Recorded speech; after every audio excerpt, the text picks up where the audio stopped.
hallway, painted deep purple, with a Turkish runner in pinks and golds that muted their footsteps. Offices on either side held neat desks and dramatic artwork and women speaking in a dozen languages, each one pausing to bow her head as the trio passed. At the end of the hall was a wide oak door with a gold plaque. CEO, Coven Engagement Oracle.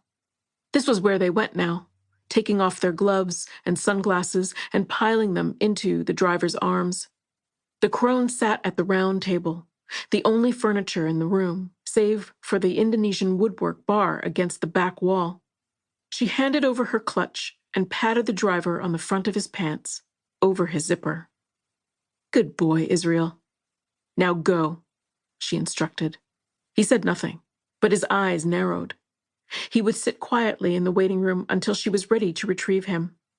Perhaps they'd have time for a detour before he drove her home to her husband. The mother poured herself an absinthe, plopped in a sugar cube, and joined the crone at the table. The maiden checked her phone one last time, swiped right on the screen, then deposited it in one of her pockets before sitting. There was a small whirring as the blinds folded down over the expansive wall of windows, and the city disappeared. In the darkness, someone snapped her fingers, and a circle of candles emerged from a mechanism in the table, popping a light. The mother turned to the crone. "How much time do we have for the final two?" "Pas assez," she answered, first in her native French. "Not enough." "They have to make it." The maiden put her elbows on the table, the snakes inked on her forearms, slithering in the candlelight. No room for error now. "First of all, how long do they have to get the sixth?" the mother asked. "It's complicated, always changing. The first had 7 years to find the second, but the second had half that to get to the third. Deadlines got shorter from there. The fourth, the fifth, they went down by years, then months," she trailed off. "How long?" the mother asked again. "Half a year. Not time to panic." The crone fidgeted with her cigarette holder. Finding the sixth is not the issue. The crone was a bookkeeper, the keeper of the texts, the interpreters of words found on the page and in the sky. Her family had passed down this seat to her, and from a careful study of old stories, she knew there was enough time to gather the sixth.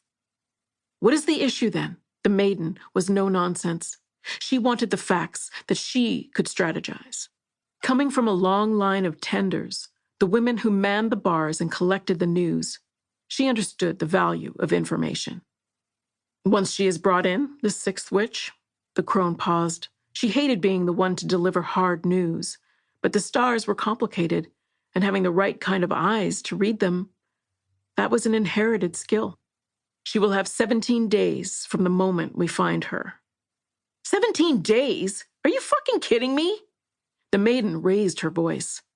"That's not enough time to get a decent reservation, let alone find a whole-ass witch." The crone sneered. "Perhaps you need better foresight. You are a member of the Oracle, n'es-tu pas?" The mother sighed, then told the crone, "Make sure you let the SALEM leader know the time frame, please." "You know what? Fuck the rules." The maiden was agitated. She liked to win, and the stakes had never been higher. Plagues, wars, the climate crisis. No, things had to change, and now, before it was too late. The spell wears out soon, and they have 17 days to complete the circle. We need to step in ourselves. That's not up to us, is it? The mother reached over and patted the maiden's shoulder. As a watcher, the mother was their oversight, their protector, keeping them on track. We keep the network engaged, place our women in the right positions, tend to the coffers, but we do not step in. We are not coven witches and don't have that power. The women grew quiet, watching the flames which flickered on their faces so that they looked very old and infinitely young at the same time. This could be a messy business. And being as powerful as they were, representatives of their kind, heading a massive enterprise but still being powerless where coven business was concerned, that was a delicate balance, if only for their egos. The spell is clear. One witch finds the next.